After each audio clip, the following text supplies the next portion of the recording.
아멘. 오늘 본문은 노래입니다.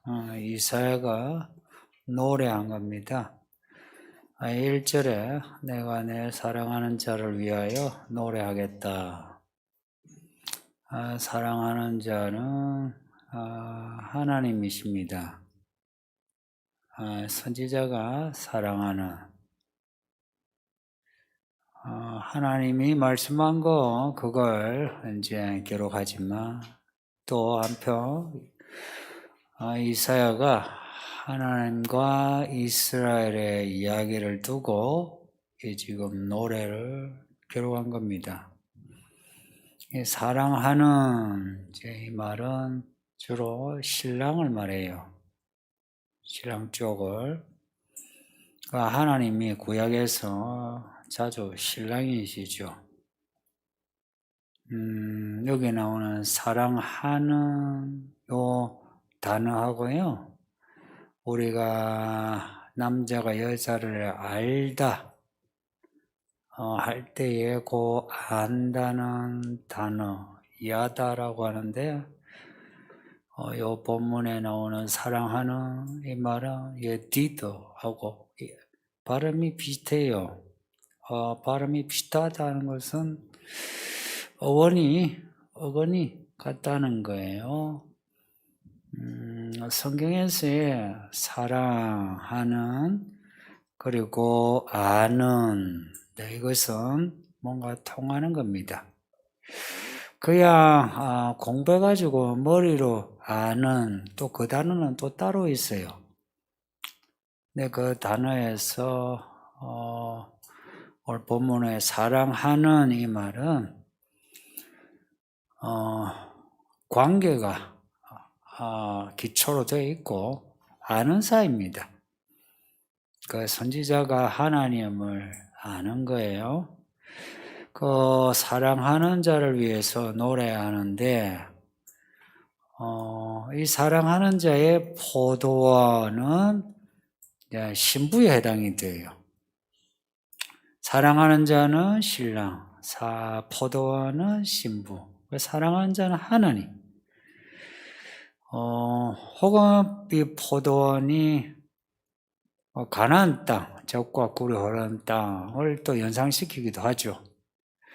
오늘 본문은 친절하게도 7절을 보면 상세히 설명을 해놨어요. 그러니까 7절을 읽고 앞에 노래를 보면 이해가 쉽겠죠. 7절에 보면 사랑하는 이는 만군의 여호와입니다. 만군의 여호와란 말이 가지는 의미 아시죠? 만왕의 왕이다 이런 뜻입니다. 만주의 주다. 그리고 포도원은 이스라엘 족속이래요. 그리고 그가 기뻐하시는 나무는 유다 사람. 이스라엘 족속, 유다 사람. 포도원, 포도나무 같은 거죠. 그리고 좋은 포도는 정의롭고 공의로운 이스라엘. 이게 좋은 포도입니다.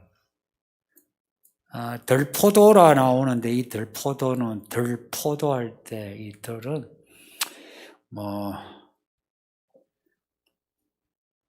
좋은 포도가 아니고 나쁜 포도, 먹지도 못하는 나쁜 포도입니다. 이 들포도는. 그게 포악과 그 포악으로 인해서 사람들이 아이고 못 살겠다 하는 아우성, 이게 들포도입니다. 그러니까 이 7절을 이제 가지고 앞에 이제 내용을 보면 이제 이해가 쉽죠. 그 7절을 바탕으로 앞에 내용을 이제 봐요. 사랑하는 이가, 그러니까 하나님이 포도원을 만드셨습니다.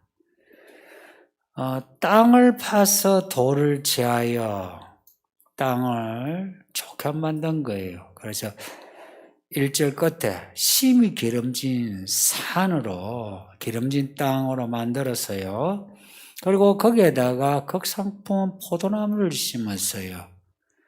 하나님이 아브라함, 이삭, 야곱, 요셉, 모세, 여호수아, 다윗 하나님은 참 좋은 포도나무를 심으셨어요.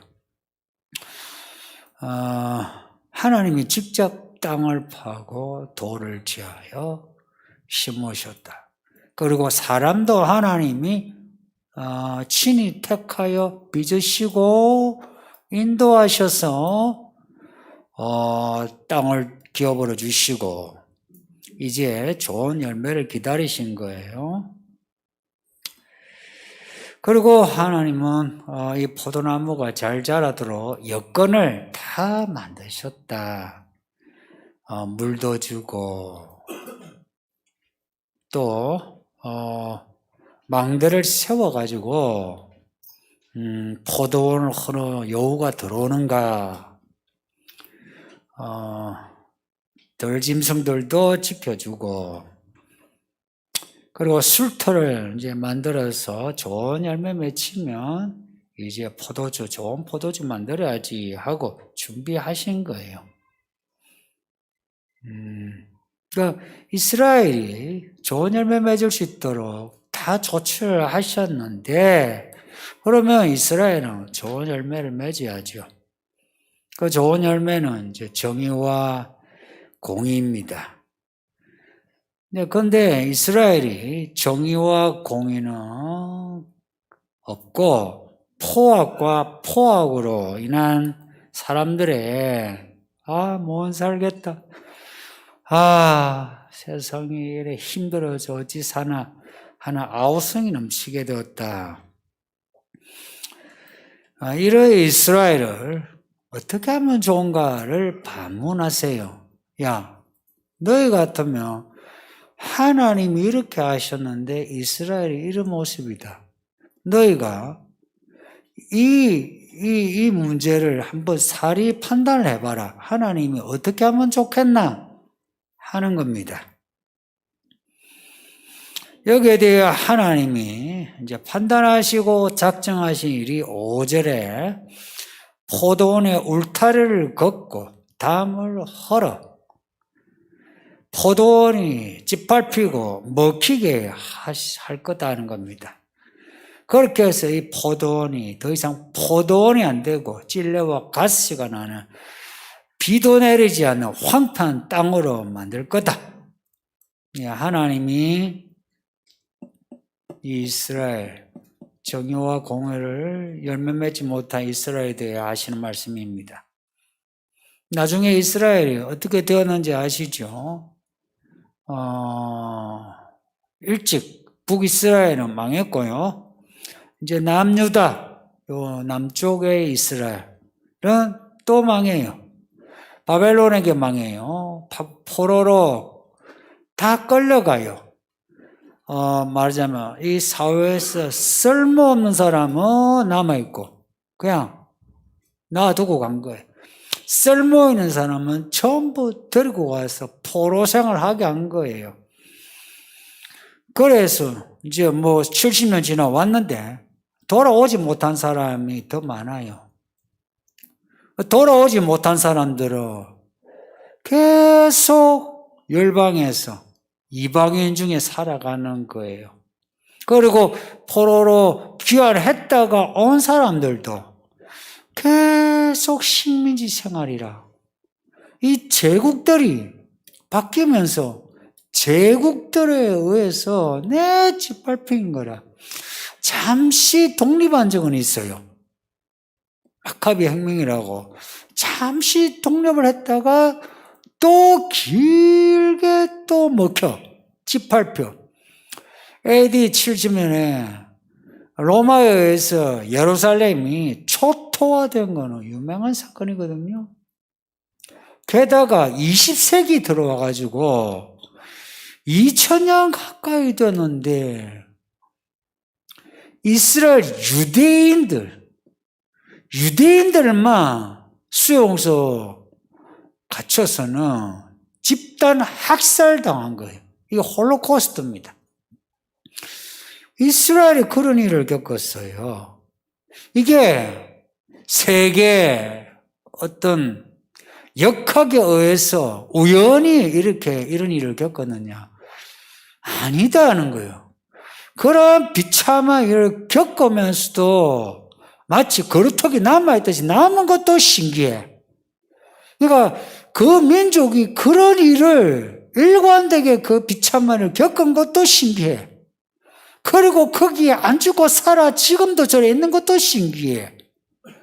이 미스테리는 하나님을 빼면 알 수가 없어요.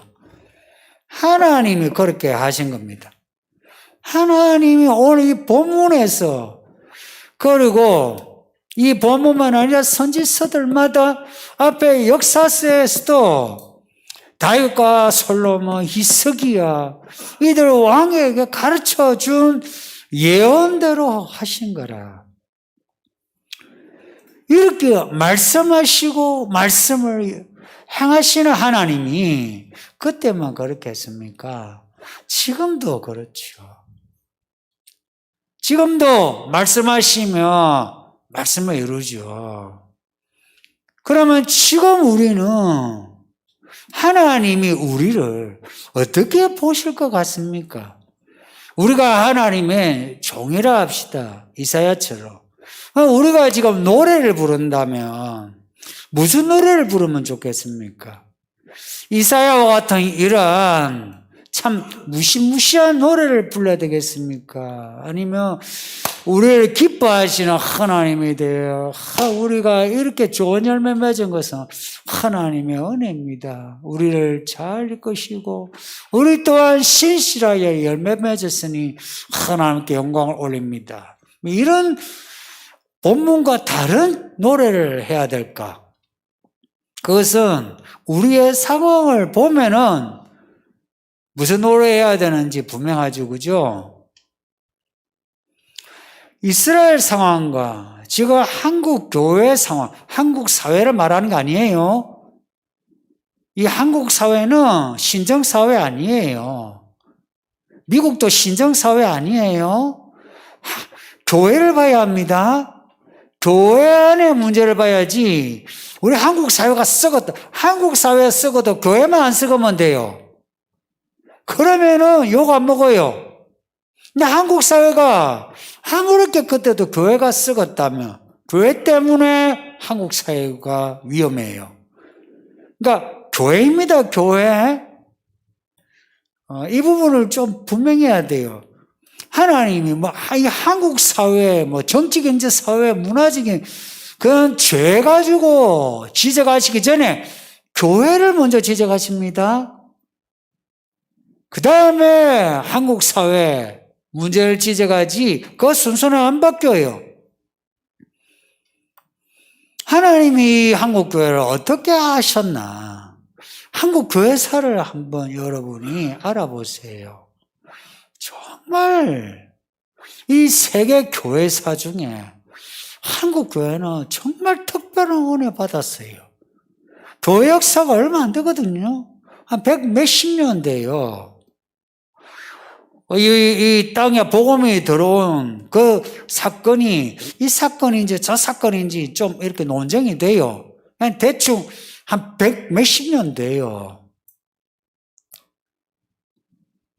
복음이 들어오는 그 과정이 되게 은혜로워요. 지난번에 제가 대동강 사건 때 토마스 선교사가 참 성경책을 남기고 죽었다 이야기했죠. 그 선교사들이 이제 이 나라에 들어왔어요.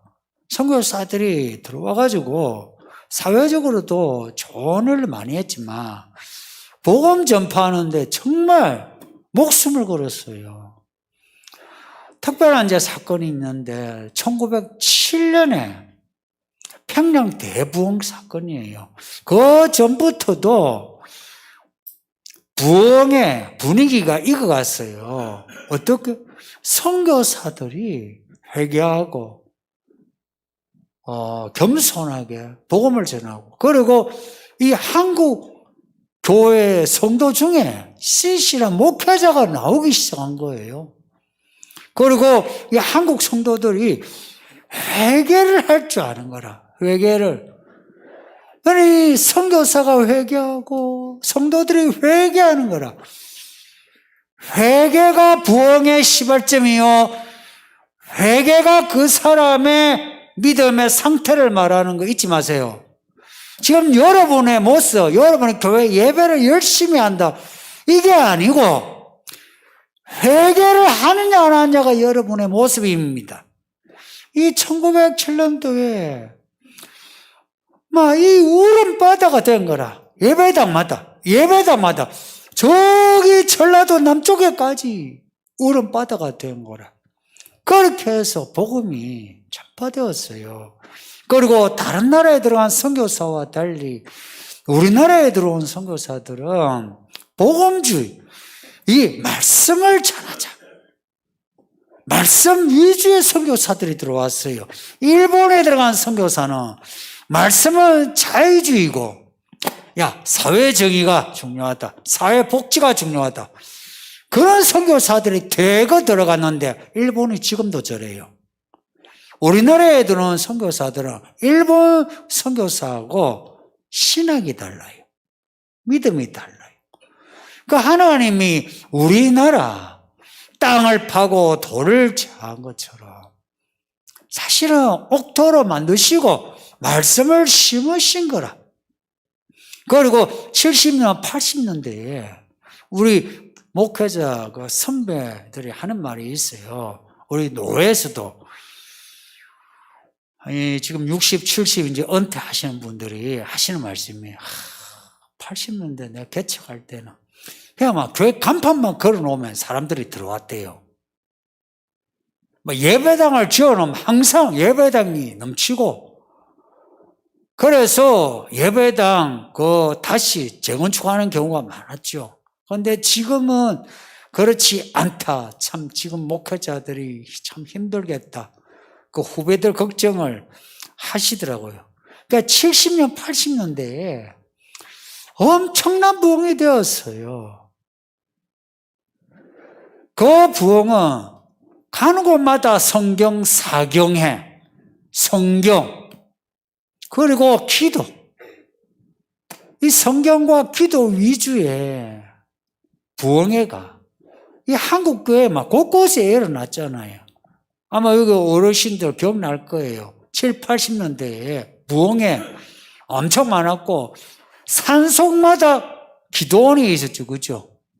산마다 원래 절이 있는데 절만큼 기도원이 생겨가지고 성도들이 거기에서 그냥 이 나무 잡고 바위 잡고 쭉 하고 그렇게 기도했죠. 그렇게 해서 7, 80년대 지나 90년대 되니 이제 잘 먹고 잘 살고 교회도 돈이 있어. 이제 교회도 옛날 예배당은 빨간 벽돌집이었죠. 근데 이제는 이 예배당이 빨간 벽돌이 아니라 돈을 들여가지고 바깥에도 그렇고 안도 그렇고 인테리어를 하고 해서 막 돈을 다 발라놓은 거라. 그렇게 해서 이제 성도들이 또 들어왔죠. 그죠? 근데 교회 안의 모습이 어떠한가 할 때에 이스라엘이 그 제사할 때마다 비린내가 넘치도록 제물을 많이 바쳤어요. 그런데 정의와 공의 없이 포악만 있는 거라. 이 교회들이, 이 한국교회가 예배당이 커지고 이 좋은 시설에 예배를 드리는데 예배하는 성도들의 생활에 정의와 공의 없이 포악만 가득하더라 이 말입니다. 그래서 안 믿는 사람이 믿는 사람을 보고 욕하는 게 허다합니다. 옛날 7, 80년대는 아이고 저 사람은 교회 다녀. 우리하고 달라. 거짓말 안 해. 술 안 마셔. 아이고 사람이 착해. 그랬어요. 제가 공장에 다닐 때 제가 예배 드리러 간다 하니까 그 공장장하고 형들이 아이고 저 자식이 교회 다닌대. 아이고 교회 다니더니 그 교회 다니는 애는 좀 달라. 여러분 공돌이는 공돌이끼리 노는 뭔가 있어요. 근데 교회 다니니까 좀 다르더라 이야기입니다. 그때는 인식이 교회 다니는 사람은 달라. 교회 다니는 사장님은 달라. 교회 다니는 교수님은 달라. 교회 다니는 과장님은 달라. 이랬어요. 그런데 지금은 교회 다니는 사람들마다 욕을 먹는. 그리고 교회 안에서도 그런 거 있잖아요. 마음의 진실함과 정직함으로 서로가 마음을 나누고 기도를 같이 하고 같은 방향으로 가고 해야 되는데 교회 안에도 사람들 마음이 찢어져 가지고 분열돼서 서로가 다른 방향으로 가는 거라. 패거리가 지어진 거예요. 패거리가. 이 한국교회가 지금의 이 문제 이렇게 생긴 거는 패거리 문제입니다. 끼리끼리 모이는 거라. 끼리끼리 모여가지고 자기들끼리 또한 패거리 또 따로 짓고 이런 사람들이 교회 밖에서 아래 위로 욕을 먹잖아요. 근데 이런 말을 교회 안팎에서 들어도 이제는 마음이 딱딱해가지고 이제는 아무렇지가 않아. 나는 내 믿음 가지고 산다 해요. 요즘 사람 믿음 그래요. 나는 내 믿음 가지고 산다 그래요. 내 믿음이라는 게 어디 있습니까? 성도님들, 내 믿음이라는 게 어디 있습니까? 그리스도께서 주신 믿음이죠. 그리스도께서 가르쳐 주신 믿음이야죠. 내 믿음이라는 게 뭐가 있어요? 여러분의 믿음으로 구원받을 수 있습니까? 안 돼요. 믿음은 배우는 거죠. 하나님이 심어주신 그 씨앗대로 열매를 맺어야 되는 거지. 내가 내 마음대로 자란 것을 뭐라고 부른지 압니까? 가라지라 불러요. 이 가라지들이 교회마다 가득한 거라.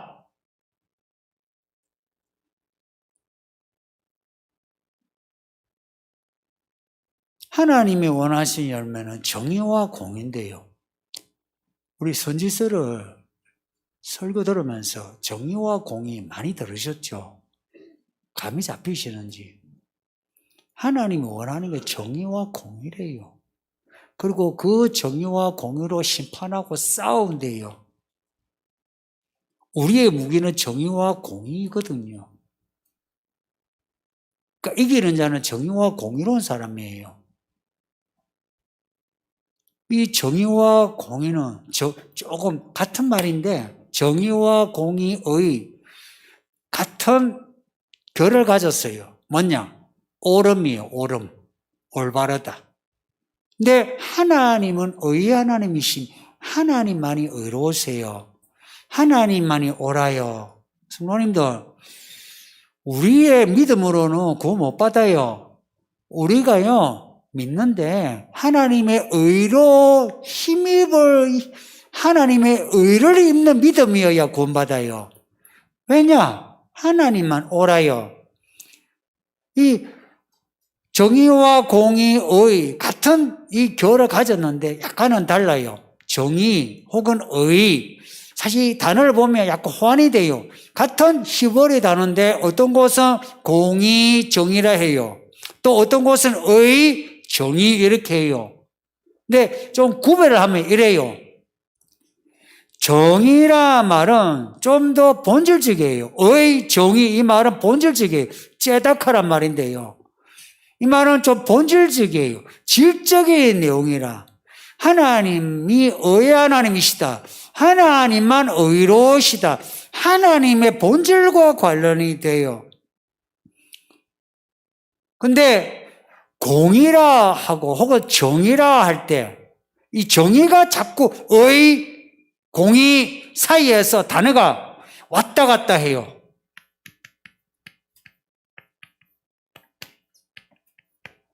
정의가 공의로 번역되기도 하고 의로 번역되기도 하고 그래요.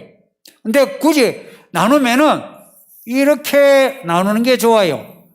왜냐? 이 정의와 의는 좀 본질적인 올바름 하나님의 성질과 관련돼요. 근데 공의란 말은 슈파트란 단어인데요. 이게 샤팟, 이 말은 판결이란 말이에요. 판결. 그러니까 정의의 기초에서 판결하여 말하고 행동하는 게 공의로움이에요. 이거 제가 가끔씩 이야기하는데 이 부분 약간 구별할 필요가 있어요. 왜 구별할 필요가 있느냐?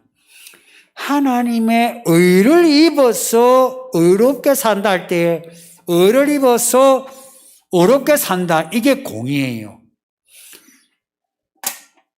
이스라엘에게 바라는 것은 이런 하나님을 닮아모서 그 모습 본질과 하나님처럼 판단해서 살아가는 행동을 원하는 거예요.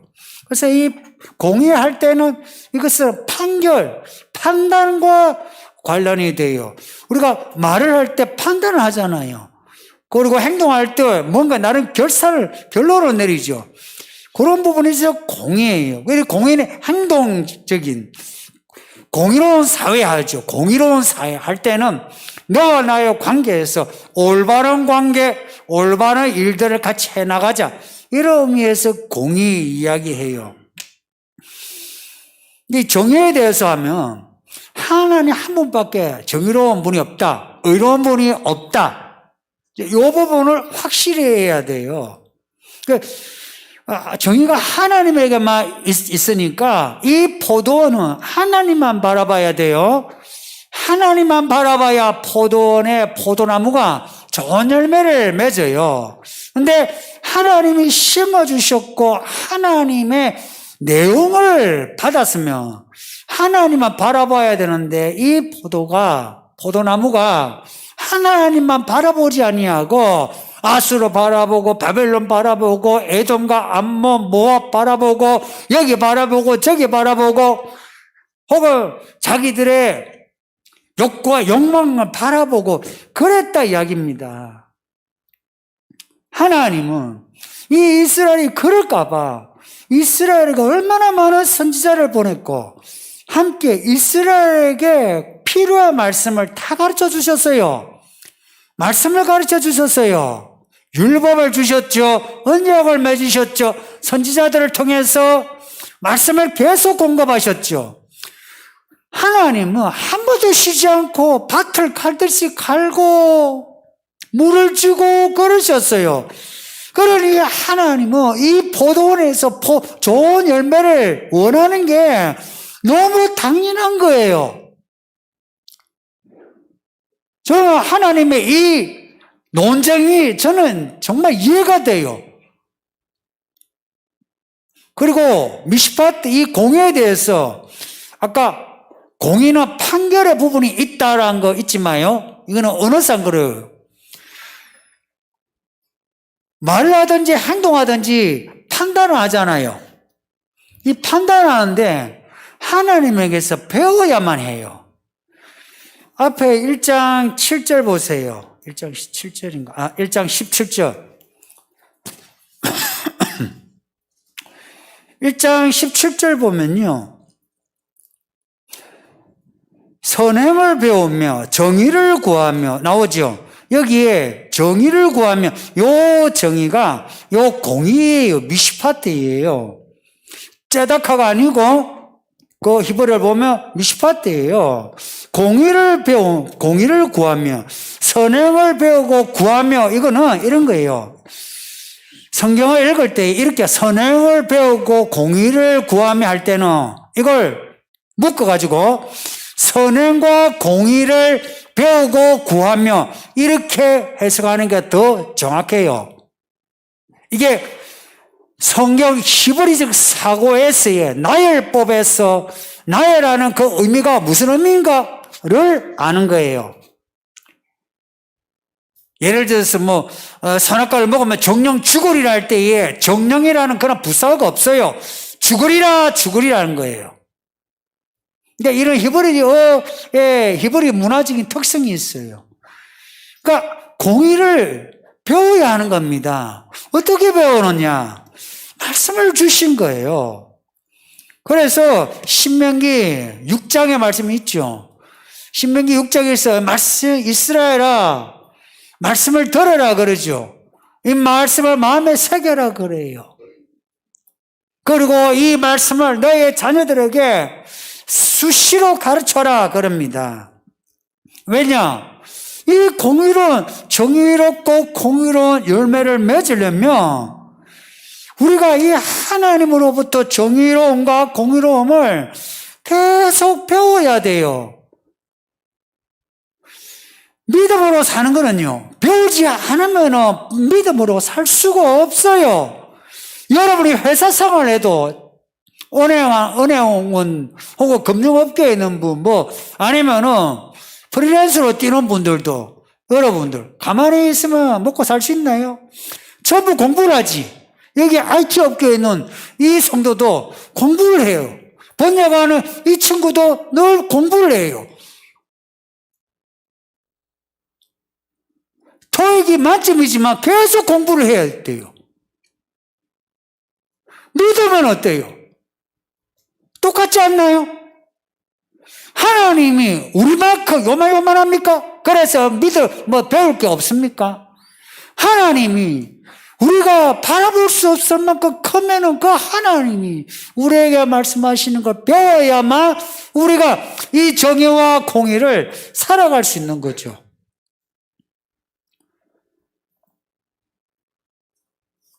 예수님이 말씀하신 거 있잖아요. 열매를 보고 알리라. 저는 그 말씀이 너무 좋아요. 우리의 모든 변명을 다 묵살해버려.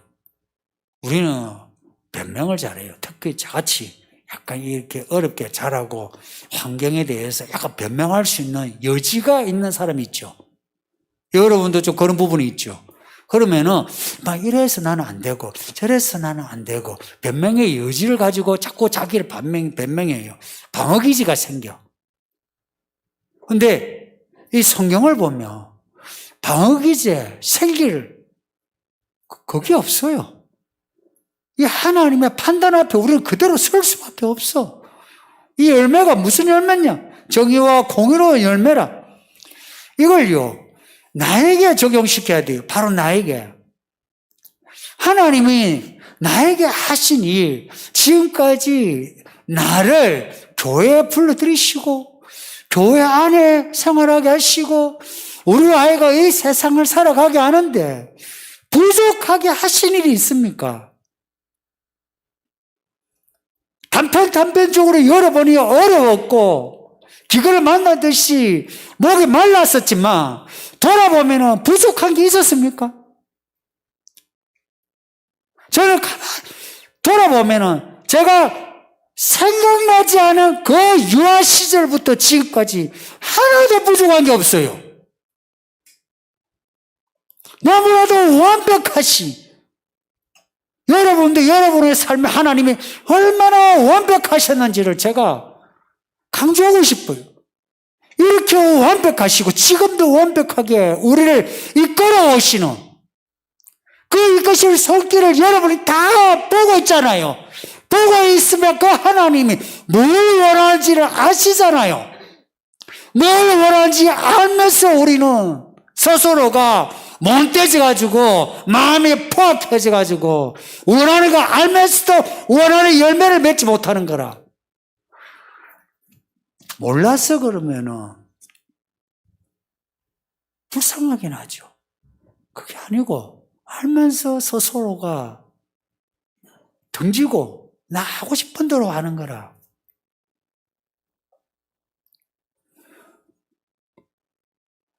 나중에 예수님이 오셔 우리를 하늘을 올리실 때도 이거는 장담하죠. 우리 중에 올라가지 못하고 남아있는 성도가 있다면 그래 있다가 올라간 성도, 남아있는 성도들은 하나님을 원망하지 못해요. 그 순간 하나님이 정당한 결산을 하셨다는 거 알게 돼요. 그래서 이를 갈며 후회하게 돼요. 그리고 나중에 예수님이 흰말 타고 오시고 천년왕국이 지나 백보자 심판이 있을 때에 심판하시죠. 사람의 모든 행위대로 심판하는데 아무도 이의 제기하지 못합니다. 우리는 소송에서 항소라도 하죠. 그때는 항소란 게 없어요. 완벽한 판단, 공의로운 판단이 돼요. 그래서 그때는 아무도 이의제기 못해요. 그래서 지금 이때에 하나님이 우리에게 바라시는 열매를 맺어야 합니다. 우리를 보호하시기 위해 망대 세우시고 담을 만드시고 포도를 흔히 여우 쫓아내시고 우리에게 계속해서 비를 내려주시고 계속해서 우리를 자라게 하시는 하나님이신데 그 하나님이 원하는 게 뭐냐? 정의와 공의다. 그럼 정의와 공의가 뭐냐? 그 내용은 이겁니다. 말씀으로 사는 게 법입니다. 이것이 열매 맺는 길입니다. 열매 맺으라 한 거예요. 요한계시록 11장에 두 정인 이야기에 하나님이 갈대 지팡이로 성전을 재세요. 성전 안에 있는 그 경배하는 자들을 또한 청량하세요. 그 청량이 지금입니다. 하나님의 종들에게 이마에 인을 치고 있어요. 지금입니다. 지금이에요. 시대가 이제는 예전하고 달라요. 예수님 오실 때가 진짜 다 됐어요. 언제 오실지는 모르지만 오실 때가 다 됐어요. 지금은 다른 게 급하지 않아요. 내가 이 말씀대로 살고 있는가를 점검합시다. 우리의 사랑하는 이 만군의 여호와, 만왕의 왕, 만주의 주 그리스도께서 우리에 대해서 뭐라고 하시는지, 우리를 청량하시고 우리를 어떻게 판단하실지 우리가 그것을 미리 생각을 해서 우리의 부족한 부분, 메네메네 들고 우파르신이라고 하죠. 그 부족한 부분에 대해서 하나님 나 용서해달라고, 나 망하지 않게 해달라고, 나 고쳐달라고, 나 구원해달라고 그렇게 매달려야 되고, 그 매달리면서 우리는 우리의 악한 모습에서 정의롭고 공의로운 모습으로 변화되어야 되겠습니다. 이런 변화가 이 예배당에서 예배하는 여러분, 그리고 영상으로 예배하는 우리 성도들도 다 같이 변화돼요. 예수님 오실 때에 오늘 이 봄과 같은 이런 무시무시한 노래를 듣지 않고 하나님이 기뻐하시는 사랑의 노래를 들을 수 있기를 바랍니다. 이 말씀을 생각하면서 우리 합심해서 기도합시다. 다 같이 기도할까요? 아버지